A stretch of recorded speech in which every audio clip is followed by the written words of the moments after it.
Rabbi shrah li sadri wa yassir li amri wahlul 'uqdatam min lisani yafqahu qawli. Subhanaka la 'ilma lana illa ma 'allamtana innaka antal 'alimul hakim. Wa la haula wa la quwwata illa billahil 'aliyyil 'azim. Para santri, putra-putri yang saya cintai, masyarakat di Banban yang dimuliakan Allah Subhanahu wa taala. Alhamdulillah, dalam kesempatan malam ini kita bisa ditakdirkan oleh Allah, diberi taufik oleh Allah untuk melakukan rutinitas kita, mingguan kita dengan membaca Ratibul Haddad, kemudian dilanjutkan dengan membaca kitab Al-Hikam karya Syekh Atha'illah As-Sakandari. Mudah-mudahan kita bisa mengambil manfaat pelajaran, menambah keimanan, ketakwaan, ketaatan kepada Allah Subhanahu wa taala. Amin ya rabbal alamin. Baik, dalam kesempatan malam ini saya akan membacakan suatu maqalah Syekh Atha'illah yang berbunyi, Ilahi kullama akhrasani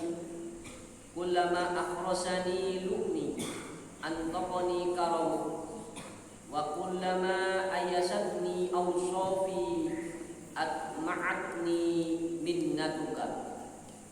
Ilahi, wahai Tuhanku, kullama akhrasani lu'ni antaqani karamuka, setiap kali kesalahanku membisukanku, maka kemuliaanmu dan kemurahan hatimu membuat diriku berucap.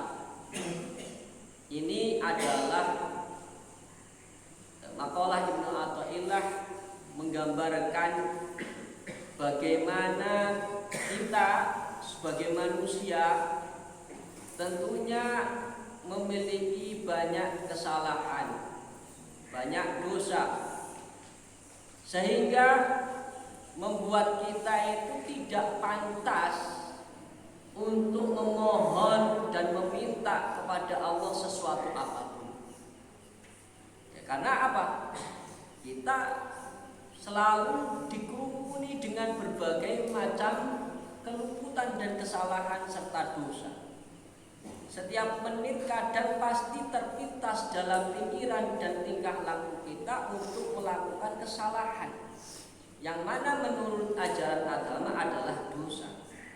Entah itu disengaja ataupun tidak. Kita mungkin gara-gara sering bercanda dengan teman-teman kita, ya mungkin suka ledek-ledekan. Ya awalnya gak sengaja, tapi ternyata membuat sakit hati teman kita. Itu dosa. Kemudian barangkali kamu dalam berbagai macam kegiatan selalu terlintas suudzon ke orang lain, atau mungkin bahkan kalau dalam ubudiyah bisa saja sholatmu mengandung makna ujub atau riya kepada orang lain supaya dianggap kamu orang yang soleh, maka itu dosa. Banyak hal dosa yang tidak kita rasakan bahwa itu dosa karena sudah menjadi kebiasaan. Kalian misalnya sudah terbiasa nggak sholat Jumat, ya akhirnya jadi kebiasaan sholat nggak melakukan dosa karena kebiasaan. Mungkin terlambat sholat subuh karena sudah kebiasaan, nggak merasa bahwa itu perbuatan dosa. Ya, nah itu. Sehingga kalau kamu memang hamba Allah harusnya merasa dosa. Nah kemudian kalau merasa dosa kepada Allah, malu untuk meminta sesuatu, malu supaya meminta misalkan banyak rezeki, malu kalau kamu meminta supaya dijadikan orang kaya, dijadikan orang sukses. Ya karena kesalahanmu banyak kepada Allah. Kamu coba, kalau kamu punya kesalahan kepada orang tuamu, nggak nurut misalkan, gitu, disuruh disuruh oleh orang tua kamu nggak nurut, ya. Kemudian kok kamu minta uang, itu berarti kamu nggak punya malu. Harusnya ketika tidak nurut kepada orang tua, maka kamu minta duit itu malu. Saya kemarin disuruh nggak mau, saya malu mau minta uang. Nah, kan gitu kan? Begitu juga kepada Allah. Kesalahan kita itu banyak sekali, sehingga kita itu membuat bisu untuk terucap meminta sesuatu kepada Allah. Ya, nah inilah yang disadari oleh para kekasih Allah, para nabi Allah, para kekasih Allah. Walaupun ditakdirkan misalkan dalam keadaan pas-pasan, miskin, nggak mau meminta. Karena apa? Malu saya banyak dosa. Buat apa minta? Nabi Ayub yang ditimpa berbagai macam penyakit, ya malu meminta kepada Allah untuk sembuh. Nah, saya saja seperti ini sudah syukur masih bisa hidup. Nah, malu. Kullama akhrosani lu'mi antaqani karamu. Nah, kemudian dalam hal lain ketika kita punya banyak salah, banyak dosa, banyak maksiat kepada Allah sehingga malu untuk minta kepada Allah. Tapi di sisi lain, kalau kita melihat kemurahan hatinya Allah, rahmatnya Allah, maka dosa kita itu tidak seberapa dibandingkan rahmatnya Allah. Ya, maka kita berani untuk meminta. Apa sih madorotnya satu dosa yang terjadi pada dirimu dibanding dengan rahmatnya Allah? Wa wasi'at rahmati ala kulli syai'in, kata Allah dalam firman-Nya. Dan rahmatku itu luas atas segala sesuatu. Jangankan kita yang beriman, yang mau taat kepada Allah, yang mau menyembah Allah, yang tidak beriman saja oleh Allah diberi. Orang-orang yang tidak beriman kepada Allah diberi makan, diberi rezeki, bahkan lebih kaya dari kita. Ya, diberi kehidupan, tetap diberi nafas untuk hidup. Bisa menikmati ciptaan Allah Subhanahu wa taala. Mereka bisa naik mobil dengan segala macam mereknya. Rumahnya bagus. Itu yang tidak taat kepada Allah. Apalagi kalau kamu mau taat kepada Allah, tentunya rahmatnya Allah akan dilimpahkan kepadamu. Nah ini. Jadi kalau kita ingat dosa kita harus malu memohon kepada Allah. Tapi kalau kita ingat begitu luas rahmatnya Allah daripada dosa kita berani untuk meminta kepada Allah SWT. Maka di dunia ini hidup itu kalau menurut ahli tasawuf di antara roja dan khauf.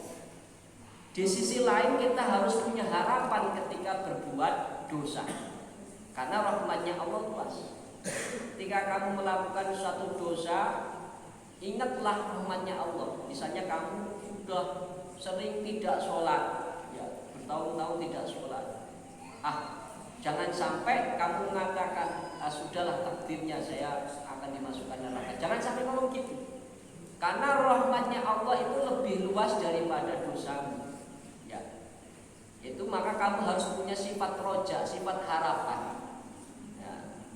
Kemudian ketika kamu banyak melakukan taat, jangan sampai mengatakan pede saya bisa masuk surga, ketaatan saya banyak, amal soleh saya banyak. Jangan katakan seperti itu. Karena jangan-jangan dalam ketaatanmu itu banyak juga kesalahan. Jangan-jangan dalam sholatmu kamu juga tidak memenuhi syarat rukun. Jangan-jangan tidak diterima oleh Allah. Jangan-jangan taatmu itu tidak sebanding berapa dengan kesalahanmu. Maka kamu harus memiliki sifat khauf, sifat takut kepada Allah. Di samping Allah itu juga syari'ul iqab, syadidul adab, tapi Allah juga ghafurur rahim. Di samping Allah ghafurur rahim juga Allah syari'ul iqab. Harus memandang dua sisi itu. sehingga kita ya tidak ketika banyak salahnya jangan merasa takut kalau kita akan dimasukkan neraka. Kita punya roja, sifat harap, mengharap kepada Allah bahwa Allah Maha Pengampun, rahmat Allah luas. Ya, maka ketika kita banyak taatnya, banyak solehnya, kesalehannya, jangan merasa pede kamu dimasukkan surga. Ya, siapa tahu banyak kesalahanmu yang kamu tidak sadari untuk melakukannya. Karena Allah Sadidul Iqab, Sadidul Adab, wa Sariul Iqab. Tapi juga Allah memiliki sifat Ghafur Rahim, sifat Rahman Rahim. Ya. Maka sifat roja dan khauf harus apa? Kamu ingat sebagaimana dua sisi mata uang. Ya, yang kamu harus ingat keduanya. Ya, seperti itu. Kalau kamu misalkan banyak maksiatnya, banyak dosanya, jarang sholat, ya sudahlah, mending nggak usah sholat sekalian seluruh. Jangan gitu. Saya sudah ditakdirkan oleh Allah barangkali masuk neraka. Jangan gitu. Di dalam satu riwayat hadis bahwa dikisahkan tentunya orang itu kadang orang selalu bermaksiat terus, kemudian di akhirnya ternyata di akhir hayatnya berbuat amal soleh kebaikan, sehingga dihitung sebagai orang yang mati dalam keadaan husnul khotimah. Tapi dalam satu waktu orang selalu berbuat soleh terus, akhirnya di akhir hayatnya berbuat keburukan. Banyak contohnya. Contoh Syekh Barsesoh, ya, itu sudah masyhur ceritanya. Seorang ulama Bani Israil yang soleh, akhirnya punya keistimewaan karomah, bisa mengobati segala macam penyakit. Ternyata di akhir hayatnya melakukan kemaksiatan. Akhirnya ya dengan meninggal dengan suul khotimah. Contoh misalkan orang pada setiap harinya selalu melakukan maksiat, tapi di akhir hidupnya ternyata dipungkasi, ditutup dengan husnul khotimah. Seorang wanita yang tentunya wanita itu adalah konon adalah wanita penghibur, tapi gara-gara ada anjing kehausan ingin minum, maka dia ambilkan air minum itu dari sumur untuk minum anjing itu. Akhirnya meninggal dalam keadaan husnul khotimah. Dulu dalam cerita Bani Israil ada orang yang berhasil telah membunuh 99 orang. Nah, sudah membunuh 99 orang. Akhirnya dia punya iktikad baik, mau tobat. Maka dia pergi ke ulama, ingin konsultasi. Ibaratnya kiai lah, kaum ajengan. Ya. Orang ini yang telah membunuh 99 orang mendatangi rumah kiai. Niatnya ingin bertobat, konsultasi dulu sama ajengan.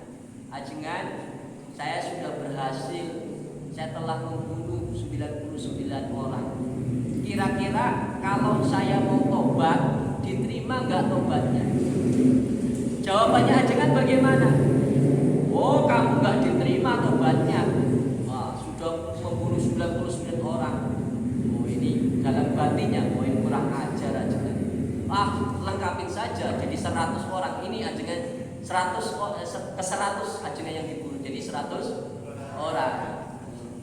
Akhirnya dia cari ulama lain. Ulama lain ingin konsultasi lagi.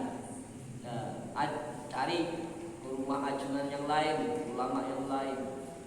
Ajengan, saya telah membunuh 100 orang. Yang terakhir itu ajengan yang desa sana telah berhasil saya bunuh. Kira-kira saya kalau mau tobat, saya udah membunuh 100 orang. Kira-kira Allah menerima tobatnya enggak? Nah, ya ajengan yang terakhir ini merasa bijak, nggak tahu entah bijak entah ketakutan. Oh, kamu mau tobat ya? Iya. Ya sudah, insya Allah kamu diterima tobatnya. Asalkan kamu sana harus pesantren, ke sana, ke kampung sana pesantren. Ya, kamu di sana ibadah, taat dengan bimbingan ajengan di sana. Kamu melangkahlah ke sana, pergi ke sana. Akhirnya dia nurut, ingin pesantren, tobat. Nah, di tengah-tengah perjalanan maka ternyata orang ininya ingin tobat yang telah berhasil membunuh 100 orang. Di tengah-tengah perjalanan meninggal. Maka ketika meninggal, malaikat penjaga neraka sama penjaga surga itu rebutan. Kata malaikat Malik penjaga neraka, oh ini orang ini harus dimasukkan ke neraka karena belum sempat tobat sudah meninggal duluan. Kata malaikat Ridwan yang penjaga surga, oh ini harusnya masuk surga karena sudah punya niat ingin tobat, cuma belum sampai saja ke tempat pesantren yang ia tuju. Karena dia niat sudah bagus, niat ingin tobat. Niatul mu'min khairun min amalih. Ya, katanya. Niatnya orang beriman itu lebih baik dari amalnya. Kamu cuma niat terus ya, tapi enggak ada realisasinya, enggak ada prakteknya. Kalau kamu itu. Ya. Nah, katanya akhirnya malaikat Ridwan sama malaikat Malik itu berdebat. Maka menghadap kepada Allah. Dua-duanya menghadap kepada Allah. Ya Allah, ini orang ini harusnya masuk neraka, kata malaikat Malik, karena dia belum sempat taubat, baru berjalan saja menuju tempat yang ia tuju untuk bertobat. Atau malaikat Ridwan, oh ini sudah punya niat, ini harus masukkan surga. Ya. Akhirnya Allah Subhanahu Wa Taala memberi keputusan. Ya sudah, begini saja. Kalian coba ambil meteran ibaratnya, diukur lebih dekat mana dari kampung asalnya, untuk lebih dekat mana antara kampung asal dengan pesantren yang dituju, diukur. Ternyata ini setelah diukur perjalanannya itu melebihi setengah perjalanan, sudah mendekati pesantren yang dituju. Untuk taubat, akhirnya oleh Allah berkat rahmatnya, akhirnya diputuskan untuk dimasukkan surganya Allah Subhanahu Wa Taala. Nah ini artinya bahwa rahmat Allah itu maha luas, bahwa dosa kita tidak seberapa dibanding rahmatnya Allah. Maka ketika kita berbuat salah, namanya manusia itu pasti berbuat salah. Gak ada manusia yang tidak berbuat salah. Karena namanya manusia tidak maksum, tidak terjaga. Ya, namanya al-insan makhluk khata' wa nisyan. Manusia itu tempatnya lupa dan salah. Ya, nggak mungkin kita tidak punya salah. Nah, cuma kita itu harus disegerakan untuk bertobat. Tobatnya umat Islam ya dengan apa? Dengan banyak istighfar, dengan kembali untuk taat, berhenti untuk maksiat, janji tidak akan kembali untuk melakukan maksiat lagi. Nah ini, lalu maka Rasulullah mensabdakan fattabi sayyi'atal hasanata tamhuha. Ya, ittaqullah itu ma kunta wa khaliqin nasa bi khuluqin hasanin wattabi sayyi'ata tamkuha. Ya, dalam Arba'in Nawawiyah ada itu kan, ya. Bertakwalah di mana kamu berada, dimanapun kamu berada. Kemudian kalau kamu melakukan kesalahan, maka iringi dengan kebaikan sebagai tebusan kesalahanmu. Nah ini. Maka kerjaan kita kalau maksiat ya setelah maksiat ya tobat istighfar. Tapi mungkin maksiat lagi ya tobat lagi. Ya, atau Allah nggak merasa bosan terima tobat, nggak bakal bosan. Ya, rahmatnya Allah itu maha luas. Ya. Maka kita harus memiliki sifat roja. Artinya kalau kita banyak dosa, harus memiliki harapan bahwa Allah akan mengampuni dosa kita. Nah kemudian kalau kita berbuat banyak kesolehan, kebaikan, jangan merasa paling baik. Ya, kamu misalnya berhasil bangun malam tahajud, melihat temanmu pada ngerek tidur, ya jangan sampai kamu bilang ini ngerek semuanya, ini saya nih tahajud. Nah jangan gitu, terus selfie, tahajud bikin status, ya tahajud. Nah itu, kalau niatmu baik ya diberi pahala, tapi kalau ada niat yang tidak baik tentunya ya itu berpotensi untuk dosa, ya maka itu seperti itu. Jadi kullama akhrasani lu'mi antaqani karamu, ya Tuhanku, setiap kali kesalahanku itu membisukanku untuk memohon kepadamu, maka antaqani karamu, maka kemuliaanmu, kemurahan hatimu itu membuat diriku bisa berucap untuk memohon kepadamu. Wa kullama aisatni awsafi atma'atni minnatu, dan setiap kali sifat-sifat burukku itu membuat aku putus asa, atma'atni minnatu, maka anugerahmu itu membuat diriku untuk berkeinginan memohon kepadamu. Jadi Sayyidina Athaillah ini menganjurkan kepada kita untuk memiliki sifat khauf dan roja. Ya. Kadang kita harus merasa takut kepada Allah. Ya. Ketika kita sebelum melakukan sesuatu, maka berpikirlah apakah ini baik atau tidak, maksiat atau bukan. Berpikir harus. Maka itu namanya muraqabah. Merasa diperhati, merasa diawasi oleh Allah. Ya, setiap kamu berucap berpikirlah, jangan asal jeplak, jangan asal ngucap, asal ngecapruk. Ya, tapi tidak berpikir terlebih dahulu. Ini ada maslahatnya enggak ya saya ngomong? Ini menyakiti hati enggak ketika saya ngomong? Ya, ini ketika saya berbuat seperti ini, kira-kira teman saya sakit hati enggak? Ini maksiat bukan? Harus berpikir seperti itu, memiliki sifat khauf. Kemudian juga ketika sudah terlanjur melakukan dosa atau maksiat, maka kita harus memiliki sifat roja.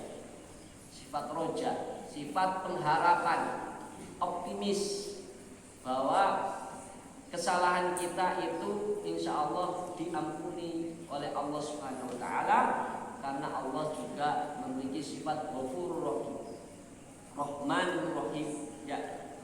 Ya, seperti itu. Jadi, kalau kata Santi, saya maksiat heula, gampang dah, Allah tah Ghafurur Rahim. Nah, itu kadang seperti itu. Nanti kalau saya nggak berbuat maksiat, sifat Allah nanti sifat Allah Ghafurur Rahimnya nganggur, ya, tidak aktif,